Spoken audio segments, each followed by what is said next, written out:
అందరూ ఎలా ఉన్నారు? బాగున్నారా? మీరందరూ బాగుండాలని మనస్ఫూర్తిగా కోరుకుంటున్నాను. చేపల పులుసు చేస్తున్నాను చూడండి.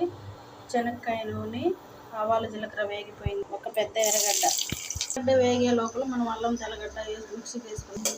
వేగడానికి టైం పడుతుందండి. కొంచెం ఆయిల్ ఎక్కువగానే పడుతుంది కదా. నేనైతే ఈ ఆయిల్ వాడుతున్నాను. చాలా టేస్ట్ ఉంటుంది చేపల పులుసు. కరివేపాకు చూడండి, ఎర్రగడ్డలు ఇలా వేగాలి. ఇలా వేగిపోయిన అల్లం తెల్లగడ్డల పేస్ట్, టమోటాలు ఒక 4-5 టమోటాలు మిక్సీ పెట్టి వేసేసుకున్నాం. ఇదైతే బాగా ఉడకనియాలండి, ఆయిల్ పైకి వచ్చేంత వరకు. ఏందక్క దీనిపైనే చేస్తున్నారు మీరు, గ్యాస్ స్టవ్ లేదా అనుకోవద్దండి. ఇదండి 4 బర్నర్ గ్యాస్ స్టవ్ ఉండదు, కానీ దీని మీద అయితే నేను అన్నము రసము ఇలాంటివి చేసేస్తా. ఈ కూర అయితే లేట్గా సిమ్లో పెట్టేసినా ఉడుకుతుందని ఇలా పసుపు. ఇదండి ఈ మసాలా పౌడర్ అయితే నేను వేసిన.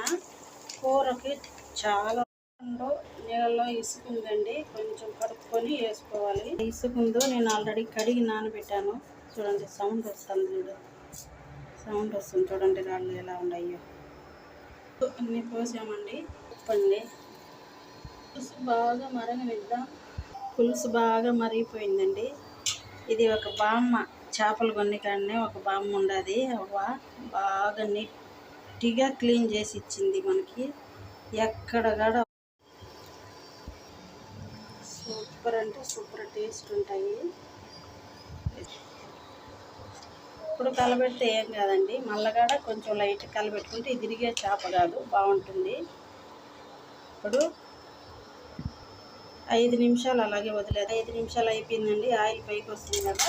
ఇదండి కడిగి కట్ చేసి పెట్టుకున్న బెండకాయ, చిన్నగా ఉడికట్లా అండి. కర్రీ ఉడికిపోయింది, మూత తీసి చూద్దాము. చూడండి ఎలా ఆయిల్ పైకి వచ్చేసిందో. సూపర్ అంటే సూపర్ స్మెల్ వస్తూ ఉన్నది. ఓకేనా, థ్యాంక్ యూ సో మచ్ అండి. లైక్ చేయండి, షేర్ చేయండి, మన ఛానల్ని సబ్స్క్రైబ్ చేయండి. చూడండి ఏమాత్రం నిలుగా లేదు, సూపర్ అంటే సూపర్గా ఉంటుంది బెండకాయ. చూడండి ఇలా చేయాలండి, ఇప్పుడే సూపర్ టేస్ట్ ఉంటుంది. ఓకేనా, నోరు ఊరిపోతుంది చూస్తుంటే. చేపల పులుసు రెడీ అయిపోయింది. టేస్ట్ ఎలా ఉందో చూసి చెప్తా.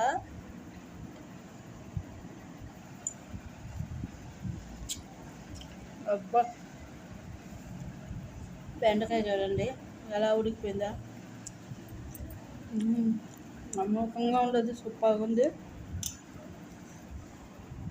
చేసుకుంది నాకు కామెంట్లో చెప్పండి, లైక్ చేయండి, షేర్ చేయండి, మన ఛానల్ని సబ్స్క్రైబ్ చేసుకోండి.